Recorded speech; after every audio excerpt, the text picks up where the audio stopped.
My guest is Jack DeGroot. She's a local writer, and we're very happy to have her here today. Welcome, Jack. Thank you. Thank you for having me. We have with us today a number of your books, and we'll be showing those on screen. But tell us how you got started in writing. When we moved here in 1996, my daughter went to school in Wilmington at Cape Fear Academy, and in 1998 I started writing because I had to have something to do in Wilmington that wasn't costing me any money. Okay. So I got a used laptop and sat in my Pontiac Sunfire, and I wrote a book that I'd had a kernel in my head for years and years and years. No kidding. And how long did it take you to write that book? It took 13 months, or I guess I should say 2.5 semesters before I had it written. So are you self-taught? Or how does one become a writer? Well, I think if you read a lot, you pick up a lot of style, and you pick up a lot of nuances, the way the plot lines go and things like that. I've always read. I've been reading voraciously since I was 9, so I read a lot of different things, so I think I picked up a lot there.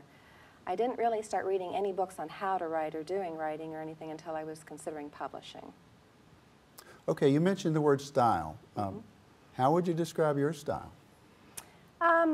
People have said that mine is easy to read. I don't do a lot of flowery things. I do some descriptions, but I try to inflect some humor and some sass.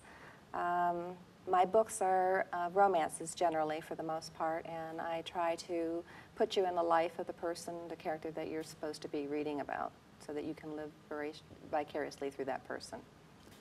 How about controversy? I mean, is it part of a writer's style to generate controversy, or?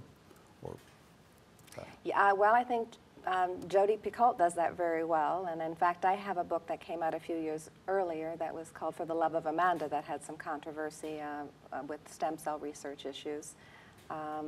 Yes, my books have a lot of controversy.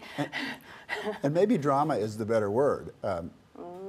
There has to be tension of some sort, does there not, in order to tell a great story? Conflict, that is the big, well, thank you. That is the very big bugaboo. You have to have conflict, and the more conflict you can throw at your character and the more twists and turns, the more people seem to like the book. All right. When you have an idea for a book, do you have the end in mind, or do you create part of the story as you go? I rarely have the end in mind. I get my ideas from all kinds of sources, and one particular source was Dateline, and I watched a documentary on Girls Gone Wild, and it just occurred to me, you know, the things that could happen with that kind of a scenario, and that's where Worth Any Price came from. And Worth Any Price is very controversial. It's set in Wilmington, and it involves a serial killer and lewd things the women have to do to get their children back. So it's very dark, it's very deep. I call it my menopause book sometimes. Huh. Yeah, that was a lot of controversy. But there is a movie company interested in maybe producing it, so maybe That's one terrific. day that'll happen. Okay, and some of your other books are romance books, for lack of a better term. I consider myself primarily a romance writer, but Okay. you can't just have the romance. You can't just have the meet and greet and everything goes smooth from there. You have to have something to draw your story along. And I tend to, you know, I do a lot of research so that there's something else going on. There's a death or a mystery or something that needs to be solved. In The Secret of the Kindred Spirit, there is a murder, and the Kindred Spirit mailbox at Bird Island is pivotal in helping to solve the murder. But there's a romance. There's the woman, Cassie, who comes to build the controversial bridge at Sunset Beach.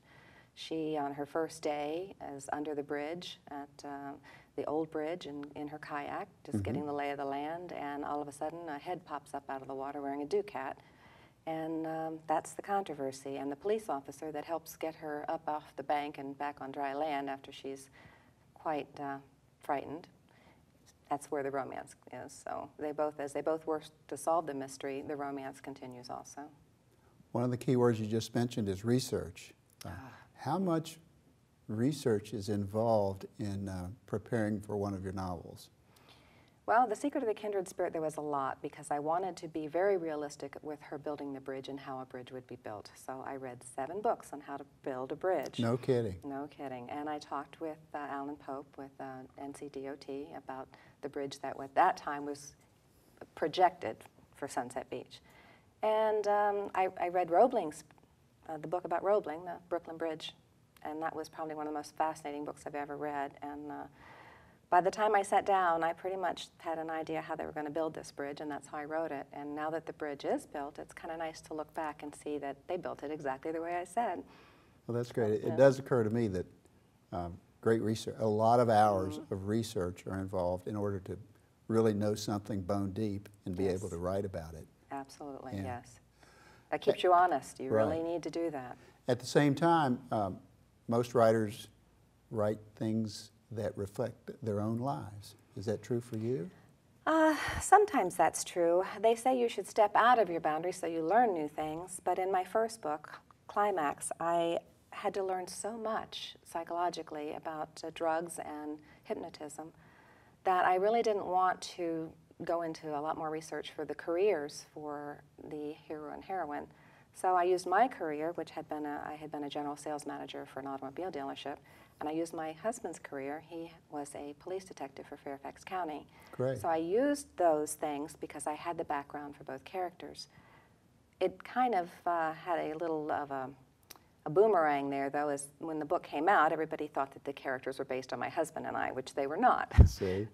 It was just based, I just used them as our careers as fillers. All right. So.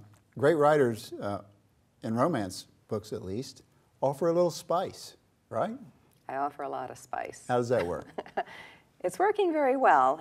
When my first book came out, my husband and I wondered if I should use a nom de plume or if I should use my real name. But we finally did decide we would just go with my name, and if we had to move, we had to move. And it turned out my books are very well received, and I have a nice fan base, and they like it spicy. And, Good. Now with 50 Shades of Grey, I was writing that way 10 years ago. So. We do know that a lot of your books are based locally here in the Brunswick County area, right? Yes, I love this area. I love everything about this area. And when I write, I try to incorporate some history so people who don't know all the history or don't know some of the history can be involved with it. I like to write about the oyster recycling program and the reef building that they do offshore. I like to write about things that people might not find about on their week or two down here. Well, I'm looking over at your books, and at least a couple of your books reference Sea Trail. Yes, yes, the Widows of Sea Trail. We have a lot of widows. For some reason, it seems when people retire and come down here, one or the other of the spouses, within a few years, sometimes there's tragedy, and there just seems to be a lot. But I wanted to write a book and encourage women to not, after they've had their time of grief, to get out and find new loves, because it's there for everybody. Absolutely. Yeah. Now, tell us about your most recent book, which I think is called Flash Drive. Yes. Tell us about that. It's about a woman who lives at Sunset Beach. She actually lives in Ocean Ridge Plantation, and she loses her flash drive at the Food Lion at Sunset Beach. And it's about the man who finds it.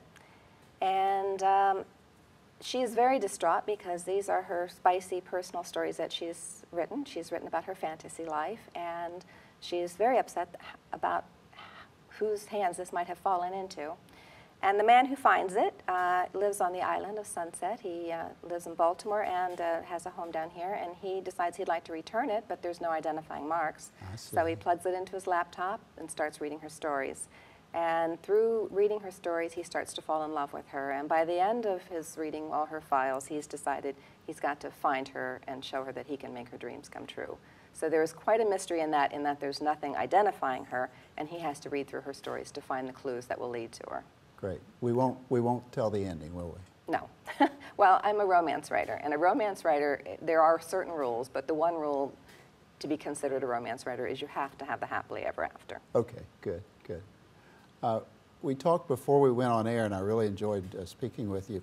And I asked you how a writer becomes a disciplined writer, whether you write regularly, day to day, or whether you write in giant spurts. Can you tell us about that?